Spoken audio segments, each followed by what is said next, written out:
이전 시간에 이어서 두 번째로 말씀드릴 부분인데요.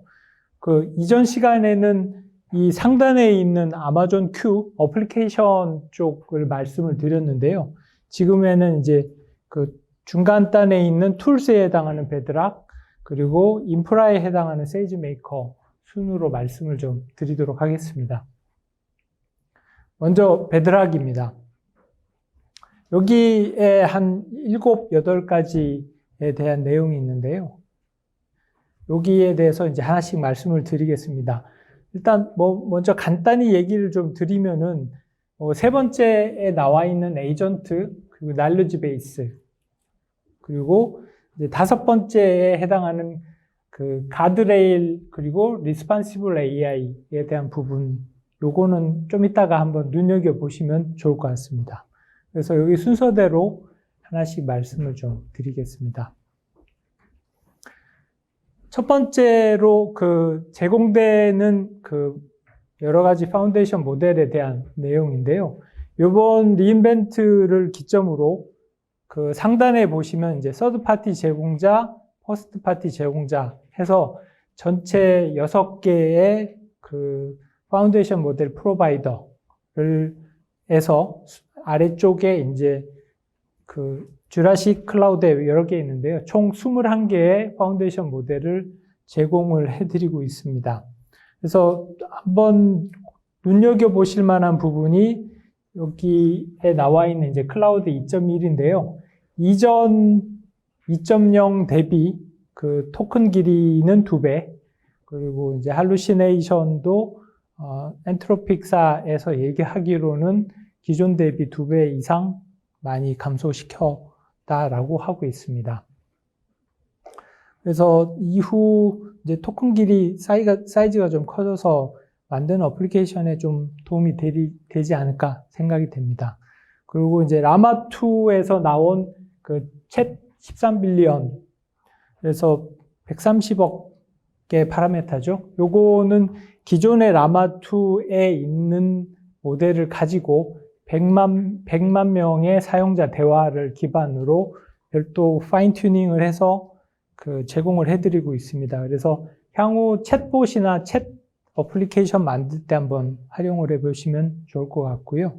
아래쪽에 이제 스테이블 디퓨전 이제 엑셀 1.0입니다. 그 기존의 스테이블 디퓨전 이전 버전에서는 이제 그림을 만드는데, 사진을 만드는 데 있어서 그 앞단에 포커스가 이루어지는 전경, 그리고 뒷단의 배경에 이제 공간에 있어서 이제 배치를 하는 부분이 좀 어색한 부분이 있었는데요.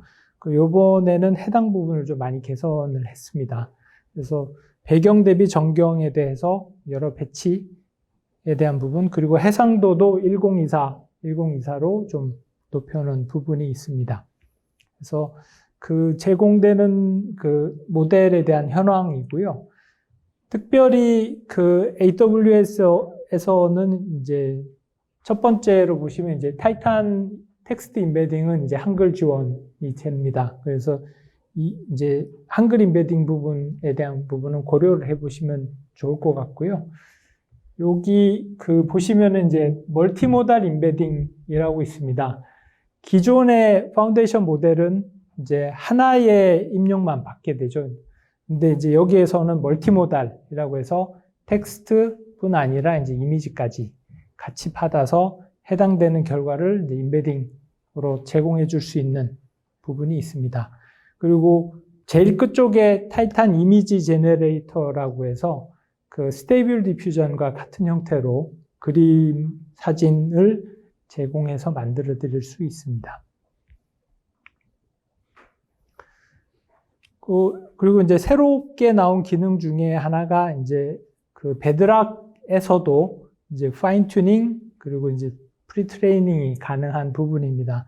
단 이제 모든 모델에 대해서 가능한 건 아니고요. 파인 튜닝 같은 경우는 이제 3개의 프로바이더 대상 8개의 모델만 일단 가능하고요. 그 프리트레이닝 뒤쪽에는 이제 타이탄 모델만 이제 가능합니다. 근데 한글에서는 아직까지는 조금 고려를 좀 한 필요가 있습니다. 주로 이제 영어로 만들어진 파운데이션 모델에서는 좀 한번 써볼 만한 부분은 있지만은 한글에서는 조금 더 생각을 해볼 필요가 있는 부분으로 보시면 되겠습니다.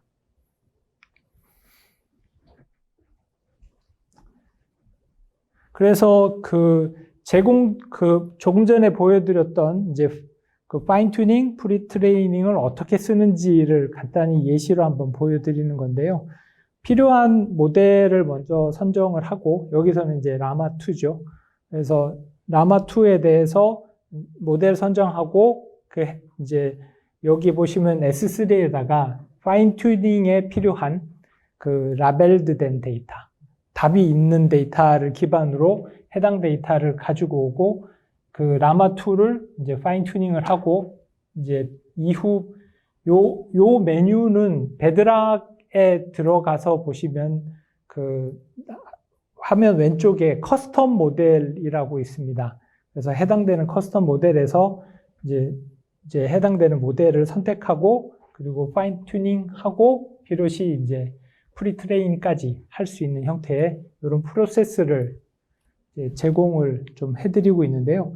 요거는 어느 정도 말씀드린 대로 아직 한글 쪽에서는 조금 생각해 볼 필요가 좀 있는 부분이고요. 이제 여기서부터 좀 중요하게 좀 봐야 될 부분이 있습니다.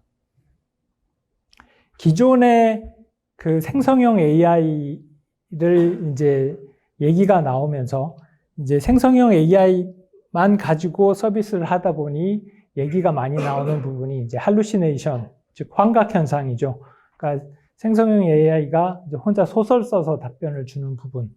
그래서 이를 개선하기 위해서 이제 아래쪽에 벡터 데이터베이스라는 거를 붙여서 이제 답변을 만들어 주는데 근거가 될 수 있는 정보를 이제 인베딩 기반으로 제공해서 이제 만들어 주는 RAG 아키텍처. 저 위쪽에 보시면 검색, 증강, 생성이라는 형태로 이제 제공이 현재까지는 주로 많이 됐었어요. 그래서 이제 할루시네이션을 개선하기 위해서는 이제 RAG 아키텍처에 기반으로 이제 벡터 데이터베이스를 붙여줘야 되는 게 어느 정도 다 이제 정리가 되었는데, 문제는 그 벡터 DB를 만들고 해당 벡터 DB를 이제 LLM에 붙여주는 부분이 그리 쉽지만은 않았습니다. 그런데 여기 보시면은 이제 날러지 베이스라고 해서 해당되는 부분을 매니지먼트 콘솔에서 마우스 클릭만으로 만들어 드리는 기능이 이제 그 날러지 베이스입니다. 그래서 기존에 아시는 RAG 아키텍처를 매니지먼트 콘솔에서 그냥 클릭해서 원하시는 형태의 벡터 DB 선택하고 해당되는 파운데이션 모델과 연결시켜주는 부분으로 이제 RAG 아키텍처를 아주 쉽게 만들어줄 수 있는 부분이 이제 요 날러지 베이스입니다. 그래서 별도 코딩을 안 하시더라도 이제 RAG 아키텍처를 요 날러지 베이스 베드락에 가서 왼쪽에 보시면 날러지 베이스라는 메뉴가 있고요. 요걸 통해서 해당 그 RAG 아키텍처, 즉 날러지 베이스를 쉽게 만드실 수가 있습니다. 그리고 이제 에이전트라는 그 메뉴가 또 하나 더 나왔습니다. 기존에 지금까지의 생성형 AI는 질문하면은 답변을 하거나 관련한 문서를 업로드하면은 서머라이제이션, 그리고 텍스트에 대한 부분, 그 서머라이제이션, 그 다음에 추출, 그 정도. 그러니까 주로 질문과 답변 형태로 많이 만들어졌는데요. 이제 향후에는 이거뿐 아니라, 예를 들어서 내가 그 특정한 상품을 주문을 하고 해당되는 주문에 대해서 상품 DB에 가서 상품 정보를 나한테 보여주고, 그리고 해당되는 상품에 대해서 이제 선택을 하면은 그 상품을 내가 빌링하고 오더하고 할 수 있도록 어떤 액션이 들어가야 되는 부분이 향후 생성형 AI의 이제 다음 방향이 있죠. 그렇다면은 기존의 RAG 아키텍처에 벡터 DB에서 조회만 해가지고 와서는 그런 기능들을 해줄 수는 없을 겁니다. 그래서 일단 어떻게 동작하는지를 한번 말씀을 좀 드릴게요. 다만 이렇게 하기 위해서는 조금 전에 앞에서 말씀드리는 RAG 아키텍처, 즉 이제 knowledge base가 미리 만들어져 있어야 되고요.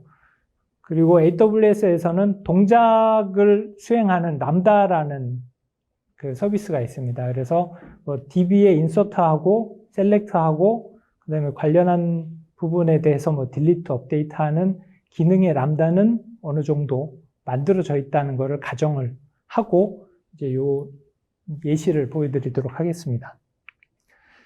처음에 나는 특정한 구두에 대해서 사고 싶다라고 이제 태스크를 넣게 되면은요, 해당되는 태스크를 기반으로 베드락의 에이전트는 관련한 내용을 이제 여기 액션에 이제 KB라고 한 게 이제 그 KB 은행이 아니고요, 그 knowledge base의 약자입니다. 그리고 관련한 요 받은 태스크를 기반으로 여러 가지의 이제 서브 태스크로 나누게 됩니다.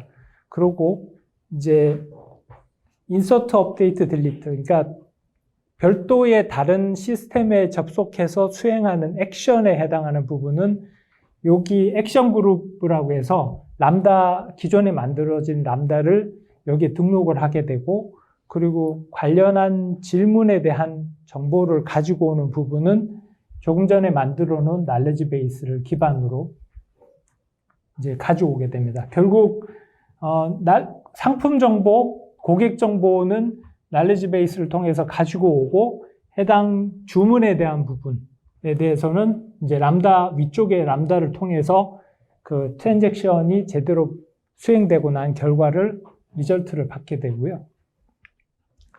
해당되는 리절트를 저기에 서브 태스크별 리절트를 취합하고 이를 다시 에이전트로 전달해 줍니다. 그러면 이제 리절트와 태스크에 대한 거를 총 취합을 해서 최종적으로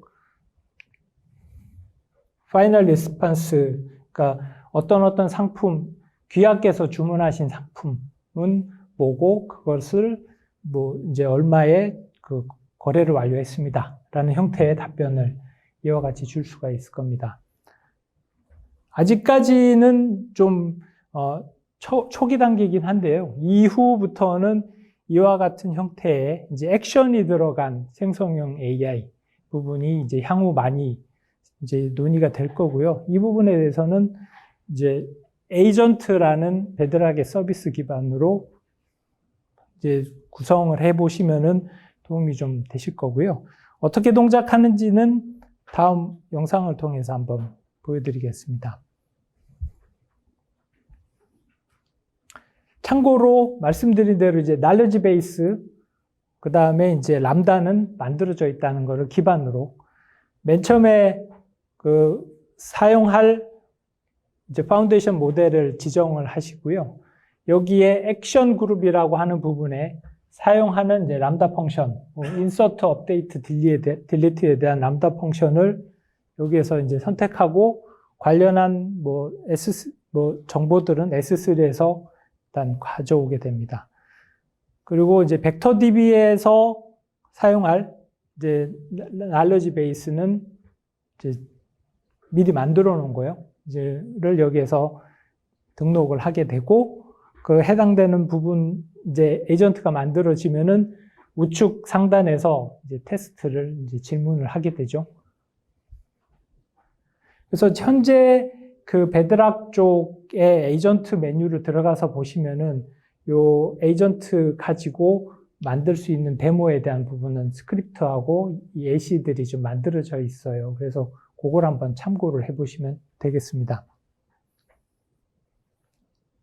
추가로 그 관련한 정보, 여기에서는 이제 등산화에 대한 정보를 요청하고 해당되는 부분에 대해서 요청했을 때 이제 트레이스라는 부분, 결국 이 그 조회나 액션을 취했을 때 이게 제대로 됐는지에 대한 부분은 우리는 확인을 해야 되거든요. 그래서 트레이스 설정해서 관련한 부분에 대해서 정보를 이제 이와 같이 볼 수 있습니다. 참고로 베드락 메뉴의 제일 아래쪽에 세팅 메뉴가 있는데 거기에서 이제 트레이스에 대한 부분, S3나 클라우드 와치 쪽에 체크를 해 놓으셔야 관련한 트레이스를 좀 더 자세히 보실 수 있습니다. 네, 이제 에이전트가 끝났고, 이제 금방 말씀드린 날러지 베이스에서, 맨 처음에 들어가서, 처음부터 만드실 때는 이제 여기에 있는, 현재로는 이제 오로라까지 메뉴에서 보실 수 있고요. 추후 몽고DB도 벡터 DB용으로 제공될 예정입니다.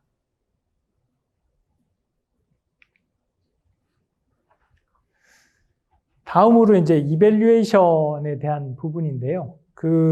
AWS에서는 이제 21개의 모델을 이제 제공을 해드리고 있습니다. 그래서 원하는 모델을 이제 취향껏 선택하실 수 있는데요. 그러면은 이제 얘기 나온 부분이 뭘 써야 돼요? 어떤 모델을 쓸까요? 라는 부분들이 얘기가 나올 수 있어요. 그래서 그 중에서 이제 여러 개의 모델 중에서 이제 평가를 하고 해당되는 모델에 대해서 취사 선택할 수 있도록 이제 메뉴를 만들어 드리는 부분이 이제 모델 이밸류에이션입니다. 요 또한 이제 베드락의 왼쪽 메뉴에서 보실 수가 있는데요. 전체적으로는 두 가지 방법이 있습니다. 그래서 오토매틱 또는 휴먼 평가 두 가지이고요. 이 인간 평가, 휴먼 평가 부분은 이미 답이 정해진 데이터셋이나 아니면은 뭐 별도로 가지고 계신 데이터셋이 있으면은 그걸로 이제 여러 개의 모델별로 이제 질문하고 답변 오는 거에 대해서 사람이 손으로 평가하는 걸로 보시면 되겠습니다. 그래서 처음에 바로 휴먼 평가로 하면은 모델별로 일일이 평가를 해야 되기 때문에 여기는 이제 수작업 부분으로 보시면 되고 일이 좀 많으실 거고요. 두 번째로 제공해 드리는 부분이 이제 자동 평가입니다. 사전 정의된 지표라고 되어 있는데 여기 보시면 이제 accuracy, 정확도, 그다음에 toxicity라고 해서 이제 욕설이나 이제 좀 안 쓰지 말아야 될 금기어 같은 것들에 대한 지표, 그다음에 로버스트니스에서 내용의 강건성 해서 이렇게 세 가지 지표를 일단 제공을 해드리고 있습니다. 그래서 내부적으로 자동 평가를 해서 여기에 대한 지표를 이제 드리고 있고요. 추가로 베드락의 메뉴 중에 왼쪽에 보면 챗이라고 있습니다. 그래서 챗 메뉴에서 여러 개 모델별로 질문하고 답변을 받다 보면은 그 아래쪽에 요 세 가지 지표 이외에 토큰 개수, 그 다음에 응답을 받는데 얼마 만에 응답을 줬는지에 대한 레이턴시, 그리고 요 응답을 주는데 드는 코스트가 얼마인지에 대한 부분을 각 모델별로 제공을 따로 해드리고 있어요. 그래서 여기 자동평가 리포트 이외에 챗 메뉴에서 보시는 레이턴시, 토큰 개수, 그 다음에 코스트, 그렇게 해서 전체 6개의 지표를 기반으로 해당되는 모델에 대한 평가를 1차적으로 해보실 수도 있고요. 아니면은 이제 특정한 목적, 고객사에서 요청이 있을 경우 뭐 해당되는 모델별로 이제 별도 간단한 형태의 POC는 한번 필요하시면 여기 지표 이외에 요청하는 지표가 고객이 있다면은 그거는 이제 간단하게 모델별 별도 POC는 한번 해보긴 해야 되겠죠. 그래서 이제 제공되는 지표가 있다면은 최대한 여기 거를 활용을 해보시는 게 좋을 겁니다. 그래서 여러 개의 모델 중에 어떤 거를 선택해야 될지에 대한 부분은 이런 메뉴를 이용을 해보시면 되겠습니다. 이제 가드레일인데요. 지난주죠. 영국의 택배 회사에서 챗봇 서비스를 했는데 그걸로 한번 난리가 한번 난 적이 있었어요. 그 뉴스에도, 인터넷 뉴스에도 나오고 했는데, 고객이 본인 택배를 못 받았어요. 그래갖고 챗봇한테 질문을 해가지고 내 택배 어떻게 됐냐 했는데 원하는 답변을 못 받아서, 그래서 고객이 야, 네 회사 욕해봐. 그래서 이제 챗봇이 F자로 시작하는 욕을 하고, 그 다음에 회사에 대한 부정적인 얘기를 막 해가지고 고객이 그걸 캡처해가지고 인터넷에 올리고 그게 막 난리가 났죠. 그래서 해당 서비스는 일단 내렸습니다. 내린 걸로 알고 있고요.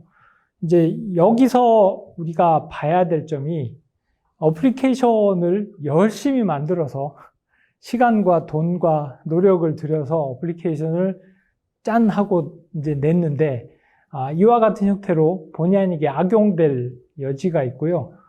이거는 이제 잘 만들어서 서비스를 했는데 이제 되려 욕먹는 상황이 될 수가 있어요. 결국 이후에 생성형 AI 어플리케이션을 이제 만들고 이제 이를 디플로이해서 비즈니스로 가져갔을 때 반드시 고려해야 될 점 중에 하나가 금지어, 그리고 금지된 서비스 같은 형태가 반드시 고려가 되어야 될 것입니다. 그러니까 그 고객이 원한다고 회사에 대한 욕해봐 라고 했을 때 그거를 그대로 욕을 하는 그 생성형 AI는 이제 그런 부분은 배포되기 전에 미리 반드시 막아야 되겠죠. 그리고 금융사 같은 경우 아까 데모할 때 아마존 Q에서 어떤 주식을 2개 회사 중에 어떤 회사 주식을 추천하니? 라고 했을 때 데모할 때 아마존 Q의 가드레일에서 해당되는 서비스 하지 않도록 막은 거를 조금 전에 아마 보셨을 거예요.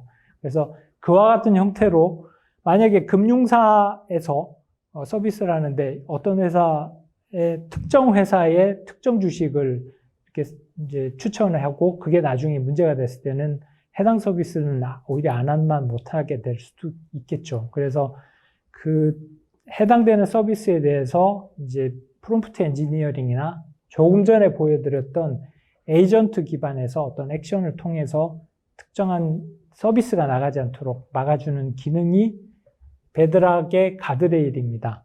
그래서 베드락을 쓰지 않더라도 이후 생성형 AI의 어플리케이션 만들 때 이런 가드레일에 대한 기능을 가져갈 수 있도록 하는 부분은 좀 고려되어야 되고요.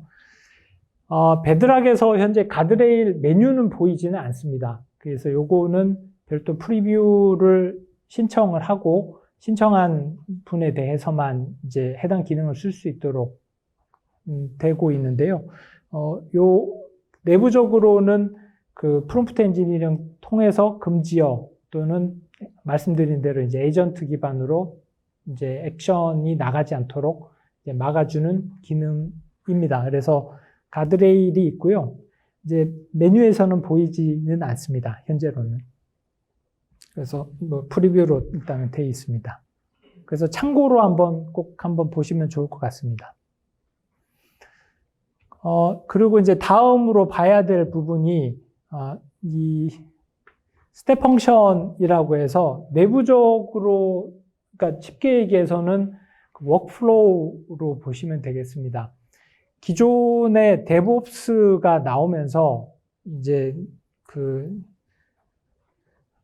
관련해서는 이제 소스가 변경이 되면 자동적으로 뒷단에 배포까지 갈 수 있는 스케줄러가 뒷단에 있죠.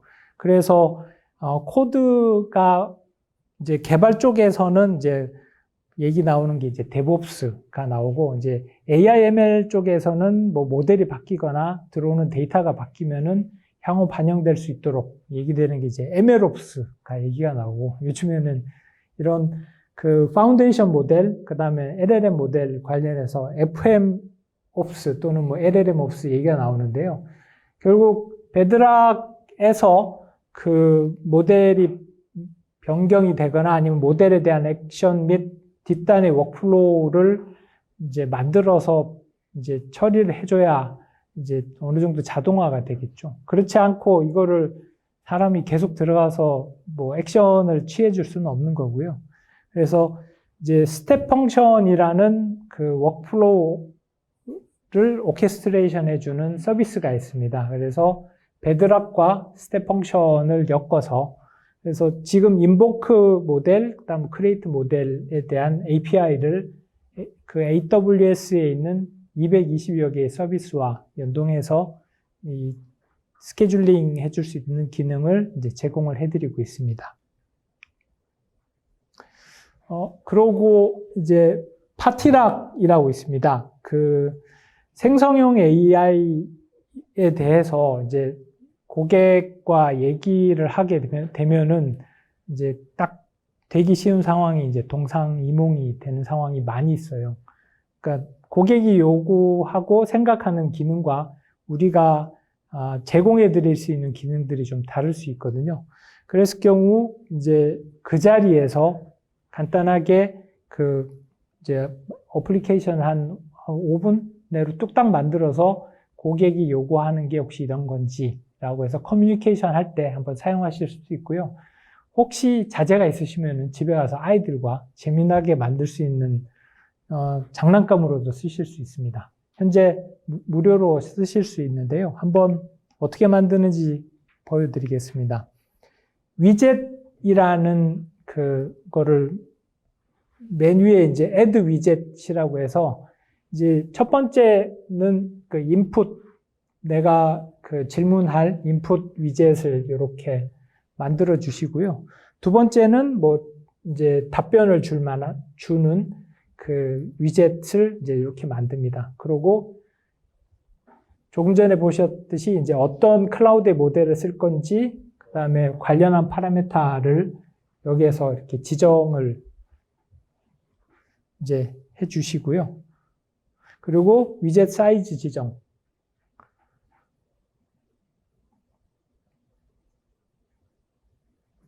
하면 끝입니다.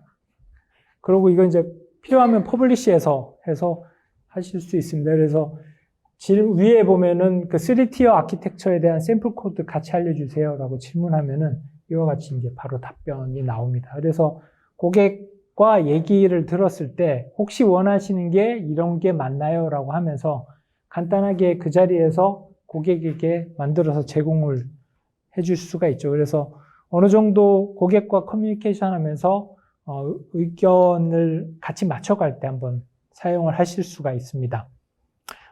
참고로 이제 화면에서 보시는 바와 같이 이제 이렇게 간단한 부분이 있는 만큼 이제 조금 제한된 게 있는데요. 이 파티락은 그 아까 말씀드렸던 그 벡터DB, RAG 아키텍처에서 나오는 벡터DB는 연결되지는 않습니다. 그래서 LLM에 있는 답변을 그대로 제공해 드리는 부분이 있고요. 그리고 그 파일 업로드해서 파일에 대한 서머라이제이션 해주는 기능은 따로 있지는 않아요. 그래서 그 부분만 좀 참고로 보시면 되겠고요. 제한 조건으로는 그 조금 전에 파라메타도 사실 LLM용 파라메타가 적어도 한 7개 정도는 되는데 그 중에 이제 템퍼러처하고 타피 그거 2가지만 좀 제한이 되는데 그만큼 이제 불필요한 요소는 지우고 간단하게 그 즉시로 이제 어플리케이션 만들어서 의사소통하는데 쓰기에는 더할 나위 없이 좋은 도구로 보시면 되겠습니다.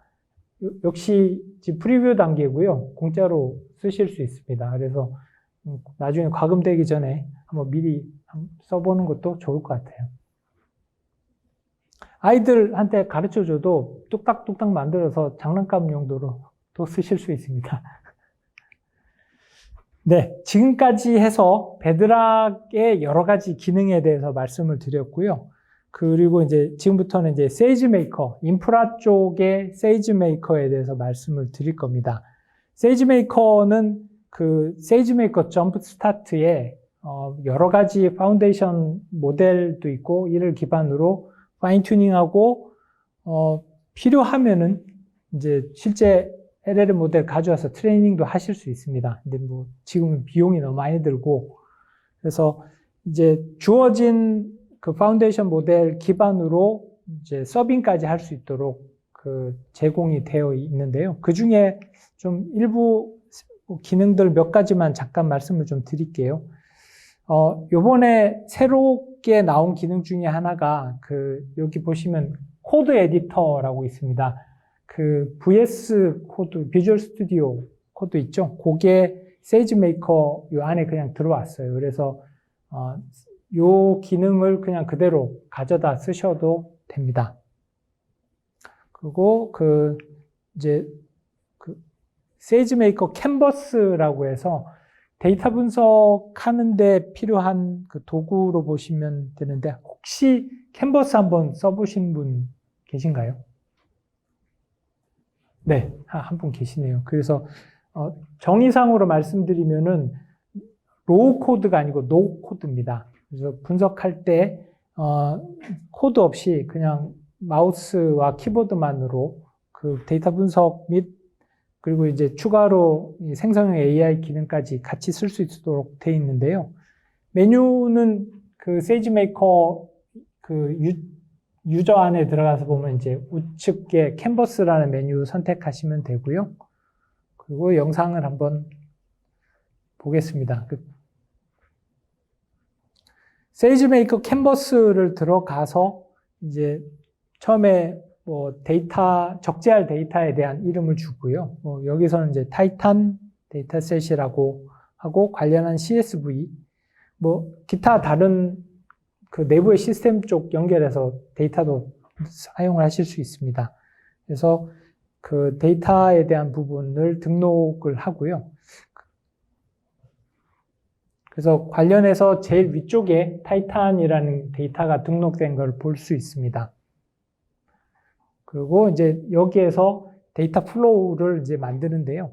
여기에서 이제 좀 볼만한 게 상단에 챗호 데이터 프랩이라고 있습니다. 저거를 누르면은 이제 아까 퀵사이트 아마존 큐처럼 질문을 여기서는 한글로 하셔도 충분히 관련한 내용을 볼 수가 있습니다. 그래서 한글로 질문해도 한글로 이렇게 답변을 해줄 수 있습니다. 그래서 이런 거 하려면은 어느 정도 파이썬에 대해서는 기본적으로 좀 알아야 되는데, 이런 부분들을 이제 한글로 쓰면은 한글로 답변을 좀 받을 수 있는, 그래서 데이터 분석용 도구에서도 사용을 하실 수도 있고요. 그리고 이제 뒷편에서는 관련해서 데이터에 대한 처리에 대한 워크플로우도 이렇게 만들어서 제공할 수도 있습니다. 여기 메뉴에 보면은 원하는 파운데이션 모델 그리고 해당되는 데이터셋 선정해서 그 내용 기반으로 그리고 또 파인 튜닝도 할 수 있도록 메뉴가 일단 제공은 해드리고 있습니다. 그래서 한글로 쉽게 데이터 분석을 할 수 있는 그 기능만 한번 잠깐 소개는 좀 드렸습니다. 구도로 다음 페이지를 미리 말씀드리면은 현재는 베드락 같은 경우에서는 주어진 파운데이션 모델 21개의 모델에 대해서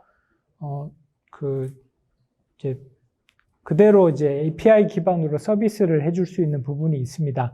근데 이제 세이지메이커에서 이제 말씀드릴 수 있는 거는 더 많은 수십에서 거의 100여 개에 가까운 파운데이션 모델을 선택을 하실 수도 있고, 거기 안에서 보면은 이제 거기에 일부 모델을 선택해서 직접적으로 이제 트레이닝도 하실 수 있습니다. 물론 이제 비용이 좀 나오긴 하는데요. 기본적으로 고객이 원해가지고 비용이 들더라도 예를 들면 법률이나 의료 쪽에는 의료 금융 쪽에는 해당 쪽 고객이 우리는 돈이 들더라도 트레이닝을 좀 해서 서비스를 할 수 있게 특화된 서비스를 만들자라고 하게 되면은 베드락에서는 21개 모델 이외에는 더 이상 할 수는 없는데요. 이제 세이지메이커 같은 경우에는 이제 아까 스택에서 보시면 제일 아래 인프라단에 있습니다. 그래서 세이지메이커에서 해당되는 모델을 세이지메이커에서 제공되는 모델 또는 마켓플레이스에서 모델을 가지고 오던가 아니면은 별도 국내에 있는 프로바이더, 파운데이션 모델 프로바이더에서 그 프라이빗하게 S3를 통해서 모델을 다운로드 받고 이를 트레이닝을 직접 하실 수 있어요. 근데 이제 그 대규모 모델 같은 경우는 분산 클러스터를 만들고 이를 통해서 학습을 해야 되는데 여기 위에 보면 이제 세이지메이커 하이퍼팟이라고 기능이 있습니다. 요거는 분산 클러스터를 구축하고 관리하는 거를 이제 AWS에서 매니지드 서비스로 제공을 해드리고 있어요. 그래서 여기에 그 받은 파운데이션 모델을 적재하고 여기에서 이제 트레이닝을 좀 할 수 있습니다. 그러면 각 그 분산된 인스턴스별로 워크로드를 분산하고 그리고 이제 장애가 난 그 인스턴스가 있으면 이제 자동으로 그 교체해주고 트레이닝을 해줄 수 있도록 해주는 부분이 있어서 여기 보면 이제 훈련 시간을 40% 단축할 수 있다라고 나와 있는데요. 일단 트레이닝은 그 LLM 모델의 특성상 비용이 좀 많이 듭니다. 그래서 이런 부분은 이제 어느 정도 감안하시고 정말 트레이닝을 해야 될 경우는 이제 요거를 한번 고려를 해보시면 좋을 것 같습니다. 이제 거의 끝부분인데요.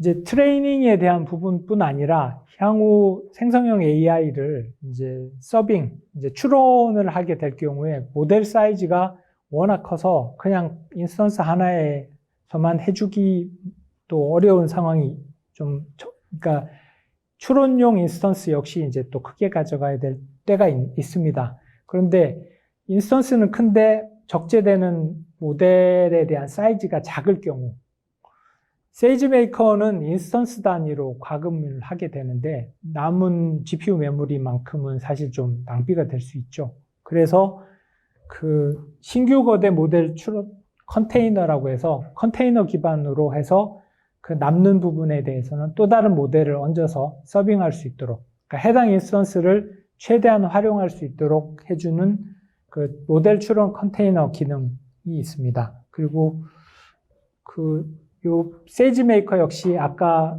베드락처럼 그 파이프라인 물론 이제 파이썬 기반입니다. 파이썬 기반으로 SDK 제공해주고 여기도 이제 평가를 해주는 클래리파이라는 기능이 있습니다. 그리고 이제 여기에서 한번 볼 만한 부분이 베드락에서는 한글 관련한 모델이 좀 국내에는 잘 없었는데 세이지메이커 쪽에서는 이제 LG 쪽에서 이제 나온 이제 엑사원 아틀리에가 있고요. NC의 바르코가 있습니다. 이건 참고해 보시면 되고, 그리고 이제 파인 튜닝 가능한 모델도 이와 같이 제공되는 걸로 보시면 되겠습니다. 그래서 여기까지 해서 세이지메이커와 베드락에 대한 뉴 피처 부분에 대해서 말씀을 좀 드렸습니다. 안녕하세요. 저는 AWS 론치센터 이소연 책임입니다. 네. 저는 AM 디스커버리 프로젝트에서 프로토타이핑 엔지니어 역할을 하고 있고요.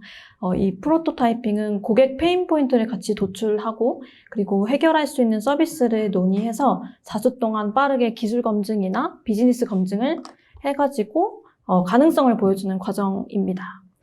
오늘 말씀드릴 농짐 사례는 작년 말에 진행을 했던 건인데요. 아마존 세이지메이커 사용을 했고 그리고 그 위에서 젠AI 이미지 생성 관련해서 프로토타이핑 했던 사례입니다. 오늘 발표는 프로젝트 개요 말씀드리고요. 아키텍처 다이어그램이랑 진행 과정 설명드리고 시연으로 마무리하겠습니다. 그리고 Q&A는 요 다음 그 사례 발표 끝나고 같이 받는다고 하시니까 그때 질문해 주시면 될 것 같아요. 먼저 프로젝트 배경은 저희가 프로토타이핑 개발을 하기 전에 워크숍을 통해서 고객의 페인 포인트를 발굴을 하고 있어요. 농심의 경우에는 다음과 같이 세 가지의 페인 포인트를 가지고 있었습니다. 기본적으로는 신규 아이템 발굴에 어려움이 있었고, 그리고 두 번째는 지금은 신제품을 개발할 때 아이디어를 구체화하거나 보고를 하거나 할 때 텍스트로만 전달을 하고 있는데, 그래서 더 직관적으로 볼 수 있도록 시각화된 자료가 필요하다. 이게 두 번째였고, 그리고 추가로 생성형 AI를 도입해서 적용을 해보고 싶은데 어떻게 시작을 해야 할지 모르겠다. 이렇게 세 가지 페인 포인트가 있었습니다. 그래서 저희는 4주 동안의 프로토타이핑에서 신제품 개발 프로세스에서 이미지 샘플을 만들 수 있는 서비스를 구현을 할 건데, 그 안에서 GenAI 기술 검증을 진행하는 것을 목표로 4주 동안 진행하였습니다. 좀 더 상세하게 목표를 보면 저희가 4주 개발이기 때문에 제품군을 일단 라면으로만 한정을 해서 진행을 했었고요. 그래서 첫 번째는 라면 조리예랑 패키지 이미지를 다 생성해야 한다는 게 첫 번째 조건이었고, 두 번째는 그 사용자가 재료들을 선택을 하는데 그 선택된 키워드들이 잘 어우러지게 보여야 한다는 게 두 번째였고, 그리고 패키지 이미지에 해당하는 건데 그 기존의 브랜드 이미지랑 너무 달라지면 안 되기 때문에 농심의 기존 느낌을 녹여낸 포장 패키지여야 한다는 게 세 번째였고, 그리고 추가적으로 생성된 결과를 한 파일로 저장해야 한다는 것까지 네 가지 정도 요구사항이 있었습니다. 여기서 1, 2, 3번이 GenAI 관련 내용이라서 이 세 가지 중심으로 설명을 드리겠습니다. 전체 아키텍처 보시면 복잡하지는 않아요. 위에는 웹사이트 배포를 위한 서비스들이고 아래가 백엔드인데 클라이언트에서 람다에 직접 URL로 붙어서 호출을 했고요. 세이지메이커가 그 모델 배포를 하면 엔드포인트로 붙어서 호출을 할 수 있어요. 그래서 람다로 클라이언트에서 요청이 오면 세이지메이커로 모델을 호출하고, 그래서 이 이미지를 만들고 그 이미지를 람다로 리턴하고, 그리고 저장해서 최종적으로는 프리사인드 URL로 클라이언트에 전달하는 식으로 구조를 가지고 있습니다. 저희가 가장 먼저 했던 건 어떤 서비스를 사용할지 선택하는 거였고요. AWS의 생성형 AI 서비스로 가장 큰 게 두 가지가 있어요. 앞에서 말씀해 주셨는데 세이지메이커와 베드락입니다. 두 개의 차이점이 여러 가지가 있는데 저희가 선택할 때 그 고려했던 거 위주로 적어놨고요. 최종적으로는 세이지메이커를 사용하였습니다. 베드락의 큰 장점이 비용이 효율적이라는 건데 저희가 프로토타이핑이다 보니까 호출이 엄청 많지는 않아요. 그래서 베드락이 그 API 요청하는 수에 따라서 비용이 책정되기 때문에 세이지메이커보다는 비용이 적게 들 수 있는데, 근데 지금은 앞에서 말씀해 주셨듯이 베드락의 모델이 추가가 많이 됐는데 저희가 진행을 할 때에는 그 사용 가능한 모델 제한이 굉장히 많이 있었어요. 그리고 저희가 사용하려고 했던 그 스테이블 디퓨전 모델이 XL 0.8 버전만 지원을 하고 있었기 때문에 좀 더 사용 가능한 파운데이션 모델이 다양하고, 그리고 점프 스타트 기능으로 모델을 여러 가지 쉽게 시도해 볼 수 있는 세이지메이커로 선택하게 되었습니다. 그 다음 스텝은 모델을 선택하는 건데요. 정확히 말하면 저희가 스테이블 디퓨전 모델을 사용하는 건 정해져 있었고 어떤 버전을 사용할지를 선택을 해야 했습니다.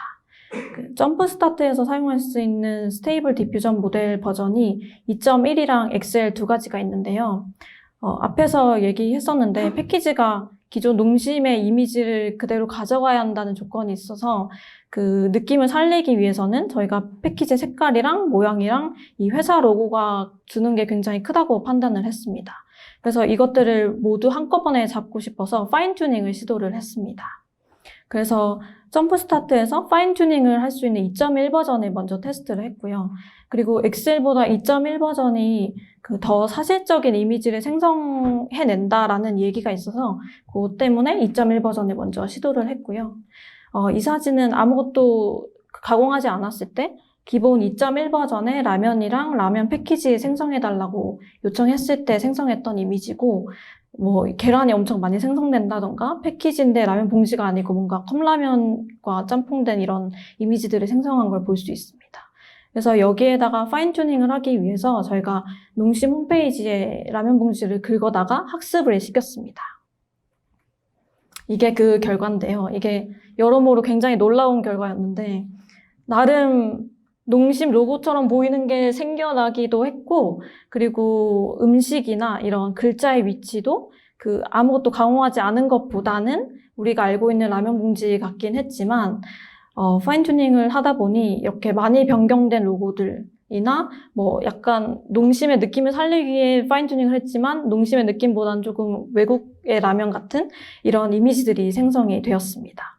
파인튜닝 할 때 여러 가지 하이퍼 파라미터를 조정을 할 수 있는데 그 하이퍼 파라미터 조정을 해서 여러 번 테스트를 해봐도 저희가 원하는 만큼의 결과가 나오지 않더라고요. 그래서 모델 버전 변경이 필요하다고 생각을 해서 엑셀 버전을 테스트했습니다. 2.1이랑 비교한 엑셀 버전, 그냥 기본 버전으로 생성한 결과인데요. 엑셀 버전이 조금은 덜 사실적인 건 있긴 했지만 그 이미지 자체의 퀄리티나 프롬프트 이해도가 높다고 판단이 되었습니다. 그래서 나머지 스텝들은 엑셀 버전으로 선택을 해서 진행을 했습니다. 엑셀 버전으로 변경한 뒤에는 농심 느낌 살리기를 위해서 다른 방법을 시도를 했는데요. 그 파인 튜닝을 하지 않으면서 원래 농심 라면 디자인을 응용을 할 수 있도록 이미지 투 이미지 방식으로 결과를 생성했습니다. 그래서 농심의 기존 라면들을 이닛 이미지로 사용을 했고요. 그래서 생성된 결과를 이렇게 예시로 넣어놨습니다. 그 이전에 2.1 버전으로 파인 튜닝 했을 때보다 훨씬 더 라면 봉지스럽고 농심의 느낌도 살린 것을 볼 수 있고요. 그리고 농심 로고 같은 경우에는 그 모델에서 최종 결과물을 생성한 후에 농심 로고를 합성하는 방식으로 구현을 했어요. 그 명확한 로고가 주는 브랜드 이미지에 대한 영향이 되게 크더라고요. 그래서 훨씬 더 간단하지만 훨씬 더 효과적인 방법으로 처리를 했습니다. 그리고 이 모든 과정을 진행을 하면서 계속 수정하고 계속 테스트하고 계속 발전시켰던 게 프롬프트 작성인데요. 모델이 키워드들을 결과물에 잘 포함할 수 있도록 테스트하고 수정을 계속했습니다. 여기서 처음 사진 보시면 그 키워드를 넣고 라면 생성해달라고 했을 때 재료들이 각자 그릇에 담겨서 결과물이 생성이 됐었어요. 근데 프롬프트의 가중치로 우선순위도 조정하고 그리고 결과물에 포함되지 않았으면 하는 것들은 네거티브 프롬프트로 작성을 했습니다. 뭐 라면이 패키지가 뭐 정면에 있어야 되고 뭐 재료들이 잘 표현돼야 하기 때문에 이런 것들은 가중치를 좀 주었고 그리고 뭐 선명한 조명 이런 이미지의 분위기를 조절하는 프롬프트도 포함이 되어 있습니다. 그리고 네거티브 프롬프트는 웨이트가 이렇게 -1로 되어 있는 부분인데 모델의 라면 이미지를 요청했을 때 계란이 엄청 여러 개 나온다던가 갑자기 사람이 등장한다던가 하는 케이스가 있었어요. 그래서 이런 것들을 사람이나 뭐 2개 이상의 이런 그릇이 나오지 않도록 하고 싶으면 2개 이상의 그릇 이런 키워드들을 포함을 해서 최종 결과물에 포함되지 않도록 네거티브 프롬프트를 작성했습니다. 사실 여기에 적혀 있는 건 굉장히 프롬프트의 굉장히 일부분이고요. 실제로는 아주 더 자세하고 구체적이고 더 길게 작성이 되어 있습니다. 그래서 이런 프롬프트 작업을 통해서 이랬던 이미지가 보통의 조리개처럼 한 그릇에 재료들이 잘 담겨져 있는 이미지로 생성되도록 할 수 있었습니다. 이렇게 설명드리고 시연 보여드릴게요. 이게 소리가 없어서 제가 얘기를 하면서 이게 저희가 프로토타이핑 했던 화면 그렸던 거고요. 면이랑 국물 선택할 수 있고 메인 재료랑 곁들이기 좋은 재료는 2개까지 선택을 할 수 있었고요. 그리고 좀 더 자유도를 높이기 위해서 재료 추가 입력란이 있고 여기에는 텍스트로 직접 입력하도록 하였습니다.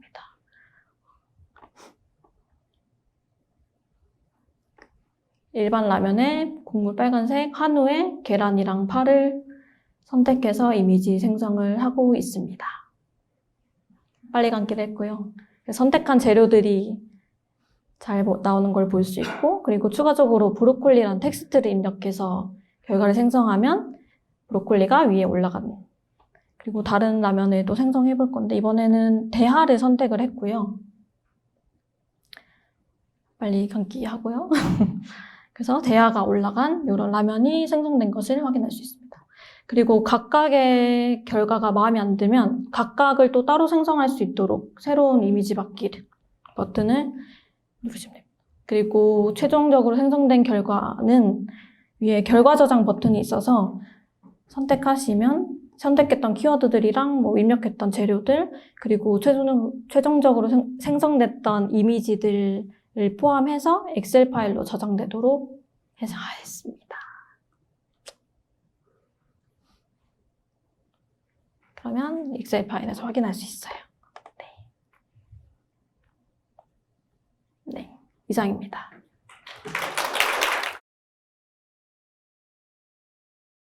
저는 사내 AI 컨설턴트로 활동하고 있는 AI 플랫폼 아키텍처 팀의 임도현입니다.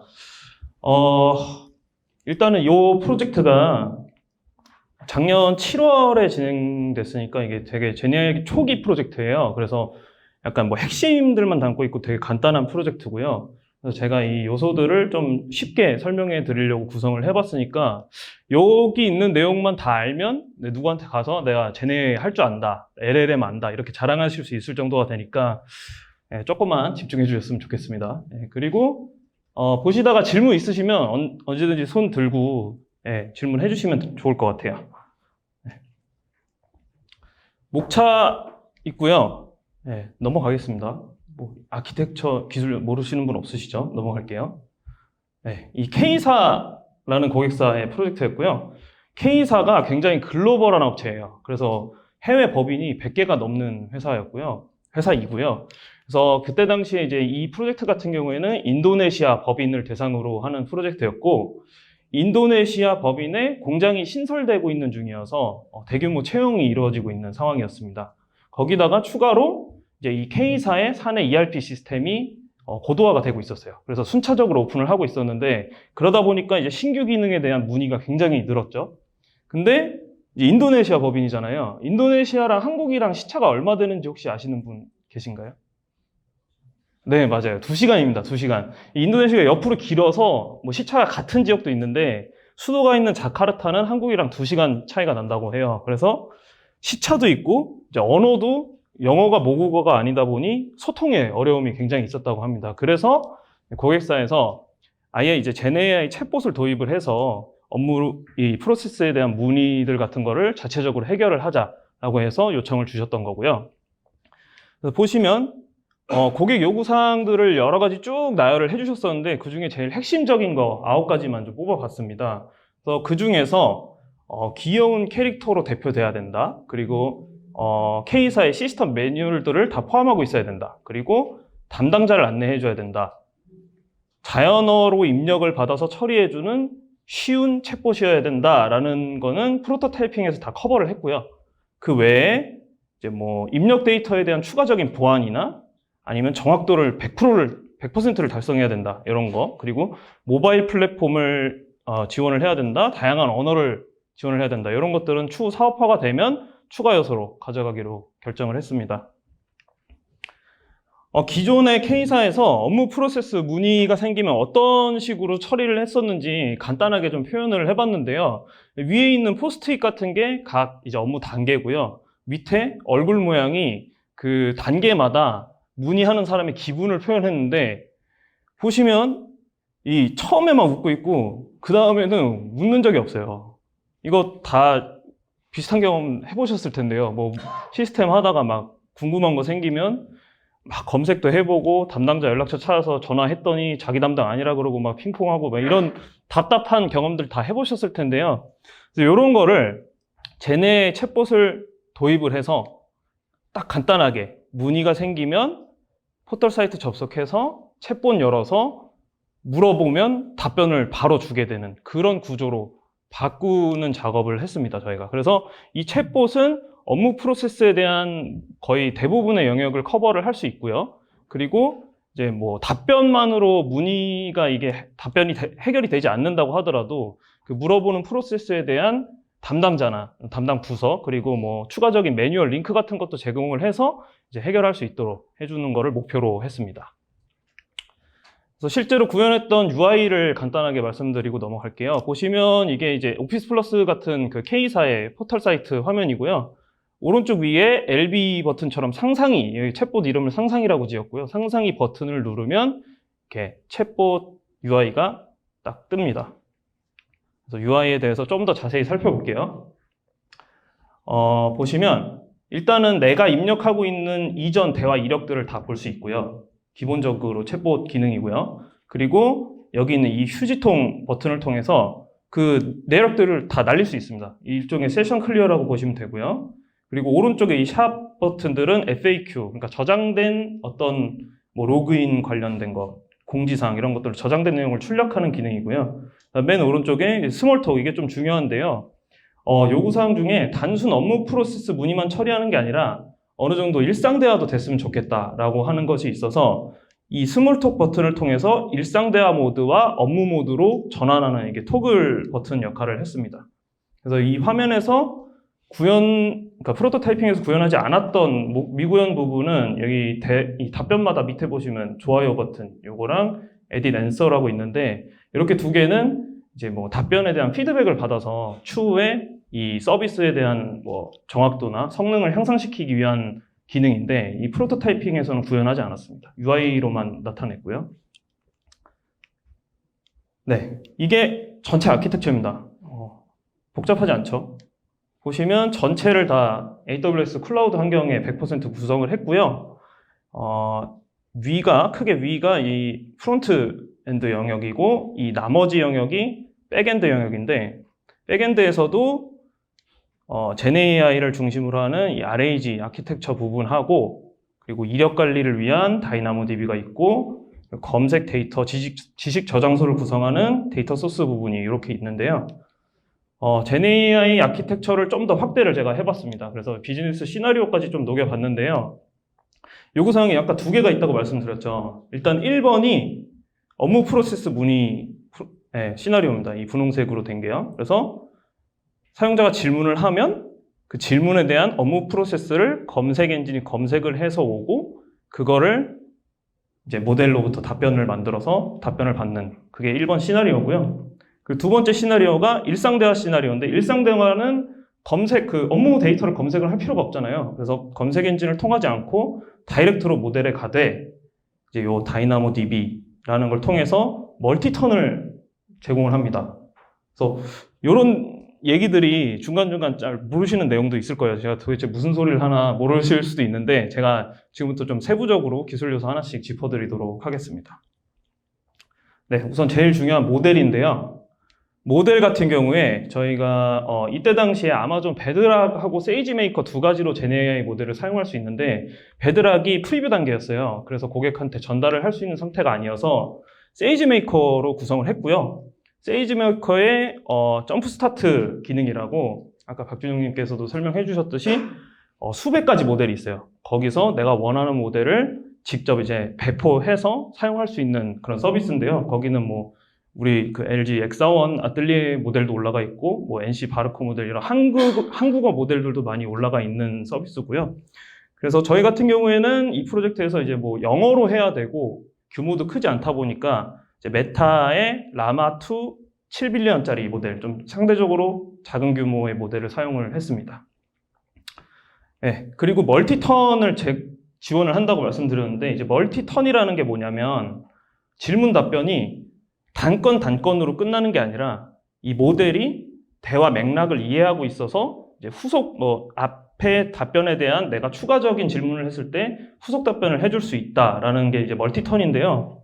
멀티턴을 위해서는 이력 관리가 필수입니다. 대화 이력을 관리를 해서 그거를 모델한테 넘겨줘야 되거든요. 그래서 보통 이게 채팅할 때마다 빠르게 이루어져야 되기 때문에 이력 관리를 하는 데이터베이스는 보통 이제 메모리DB, 캐시DB라고도 하는데요. 메모리DB를 많이 사용을 하는데 이 프로젝트에서는 이제 메모리DB까지는 약간 오버스펙이라고 생각이 돼서 그래도 나머지 데이터베이스 형태 중에서는 다이나모DB가 이제 키밸류 구조를 가지고 있고 NoSQL DB여서 가장 빠르다고 하더라고요. 그래서 요거를 채택을 해서 대화 이력을 관리를 했습니다. 네, 중간중간 모르겠는 거 있으면 질문해 주세요. 네, 그리고 다음은 검색 엔진인데요. 검색 엔진이 RAG 아키텍처, RAG, 레그라고 하는 거에 대해서 혹시 처음 들어보시는 분 계신가요? 처음 들어보거나 내가 들어는 봤지만 뭔지 모르겠다 하시는 분 없으시죠? 네, 있으시면 짚고 제가 좀 설명을 좀 드리려고 했는데 없으신 것 같아서 넘어가겠습니다. 그래서 아마존에서 그 RAG 아키텍처에 사용하는 검색 엔진이 대표적으로 두 가지가 있어요. 일단 첫 번째 오픈 서치라고 해가지고 오픈 서치는 이제 벡터 DB와 벡터 유사도 검색을 지원하는 검색 엔진이고요. 저희가 사용했던 캔드라 같은 경우에는 벡터 DB하고 벡터 서치를 하진 않는데 이제 뭐 일반적인 S3 버킷이나 아니면 RDB 같은 데서 키워드 기반으로 검색을 한다던가 아니면 SQL 기반으로 검색을 한다던가 하는 검색 엔진이에요. 그래서 뭐 상대적으로 속도는 좀 느린데 그래도 좀 다양한 서비스를 제공을 하거든요. 좀 정통적인 영역이라서 저희는 이제 벡터 DB까지 쓰는 것도 마찬가지로 좀 오버스펙이라고 생각을 해서 왜냐하면 고객사에서 제공했던 데이터가 양이 그렇게 많지가 않아요. 엄청 적어가지고 그래서 이제 단순한 키워드 기반 검색 엔진으로 캔드라를 채택을 했습니다. 그래서 여기 사용한 데이터 소스 같은 경우에는 S3의 고객사에서 제공해준 매뉴얼, 시스템 매뉴얼과 FAQ 같은 내용들을 저장을 했고요. 그리고 웹 크롤러로 K사의 영문 홈페이지에서 기업 정보나 그리고 홍보기사 같은 것들을 다 끌어와서 저장을 했습니다. 그래서 검색을 하면 그 안에서 내용이 검색이 되겠죠. 네. 마지막으로 이제 세 번째 요소가 오케스트레이터하고 람다라고 하는 내용인데요.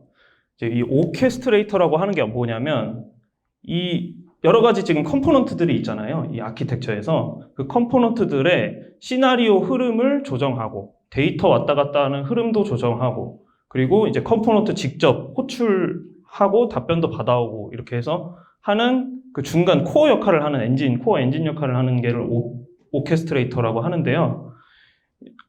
자사에서 밀고 있는 약간 이 브랜딩 솔루션이라고 해야 되나? 이렇게 합니다. 그래서 오케스트레이터라는 단어가 원래 있는데 좀 LG CNS에서 강력하게 밀고 있어요. 제네AI 사업을 진행하면서.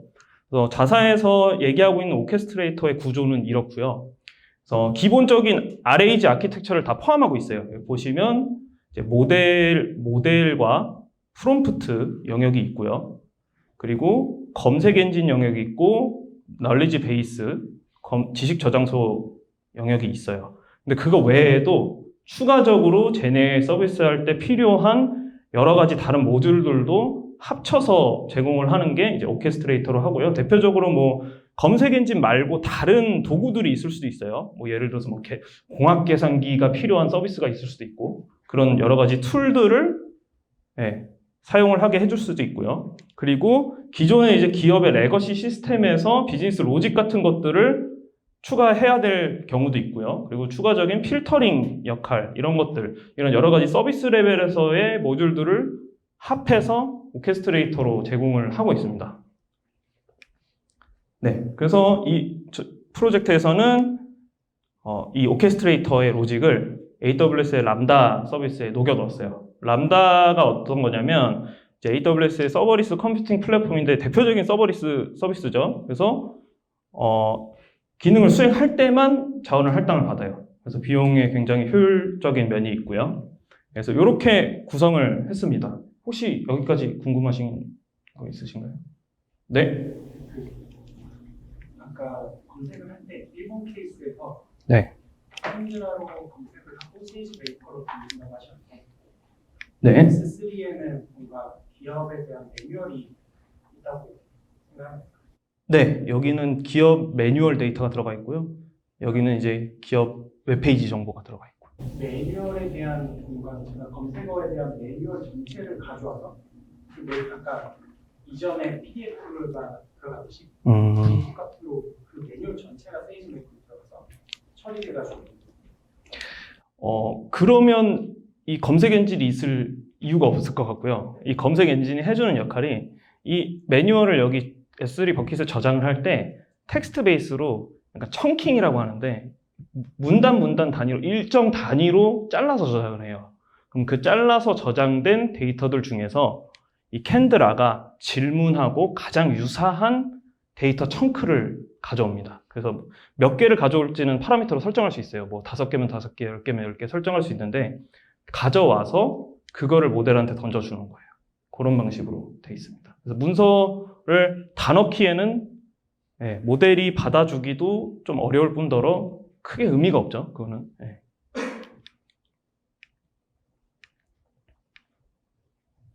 네, 뭐 질문 없으시면 시연 영상 하고 넘어가겠습니다.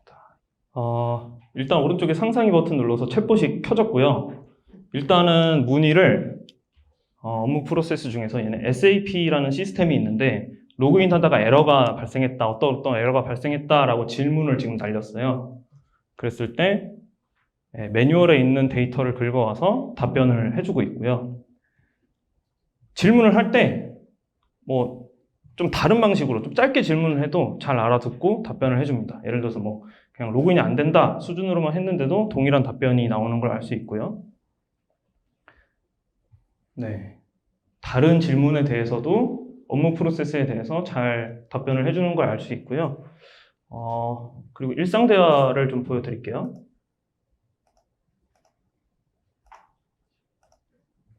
네, 보시면 일상 대화 모드에서 점심 메뉴를 추천해달라라고 질문을 했고요. 지금 해상도가 잘 깨져서 잘 안 보이긴 하는데 점심 메뉴를 추천해달라라고 했을 때 점심 메뉴를 이렇게 추천을 해줍니다. 그래서 여기서 멀티턴이 된다고 아까 말씀을 드렸죠. 그래서 여기서 추가로 나는 지금 다이어트를 하고 있다. 그래서 500칼로리 이상은 먹기 싫다. 그리고 생선 요리를 좋아한다. 라고 약간 사족을 달아봤습니다. 그러니까 두 번째 답변에서는 위에 했던 답변 중에 칼로리 높은 것들은 다 제외하고 추가로 이제 생선 요리에 대한 추천을 해주고 있는 걸 볼 수 있어요. 이런 형태의 챗봇이 젠AI 서비스에서 가장 기본이 되는 서비스입니다. 네, 마지막으로 저희가 추가적으로 약간 플러스 알파로 설명드릴 게 하나 있는데 아까 베드락이 프리뷰여서 못했다고 말씀드렸잖아요. 프로젝트 끝나고 나서 GA가 됐어요. 정식 서비스가 되기 시작해서 저희가 그때 당시에 AI 연구소에 있었는데 연구소에서 자체적으로 베드락을 가지고 이 시나리오에 대해서 비슷한 형태로 구성을 해봤습니다. 그래서 사실 바뀌는 부분은 포인터가 사라졌는데 저기 보시면 오른쪽에 색깔 살아있는 모델, 아까 세이지 메이커로 모델 구성했던 부분 있죠. 거기만 베드락으로 싹 바꿨어요. 바꿔서 베드락의 모델은 엔트로픽의 클로드 2.0 모델을 사용했고요. 이게 모델이 챗GPT 최신 모델인 GPT 4.0하고 라이벌 모델이에요. 그만큼 성능이 좋은 모델이고 해서 시나리오를 보시면 시나리오가 아까는 두 가지로 분기가 됐었는데 하나로 통일을 했습니다. 이거를. 그래서 어떤 유저한테 어떤 질문이 들어오던 간에 일단 검색 엔진에서 검색을 하고요. 그럼 검색 데이터랑 같이 모델한테 줘요. 그러면 모델이 이 질문을 보고 이게 업무 프로세스 문인지 아니면 일상 대화인지 자체적으로 파악을 합니다. 파악을 해가지고 일상 대화면 일상 대화에 대한 답변을 바로 주고요. 만약에 업무 프로세스 문이면 검색한 데이터를 가지고 이제 질문하고 검색한 데이터가 충분히 연관성이 있는지 연관성 있는 것들만 딱 뽑아서 답변을 만들어서 해줍니다. 그러니까 뭔가 좀 더 사람하고 대화하는 듯한 느낌도 들고 좀 더 이제 답변의 정확성이 있죠. 네, 그런 정도 차이점을 저희가 알 수 있었고요. 당연히 이제 모델이 바뀌었기 때문에 프롬프트 엔지니어링은 처음부터 다시 수행을 했어야 되긴 합니다. 네, 이 정도로 해봤고요. 저희가 이상으로 K사 사례 발표 마치도록 하겠습니다. 감사합니다.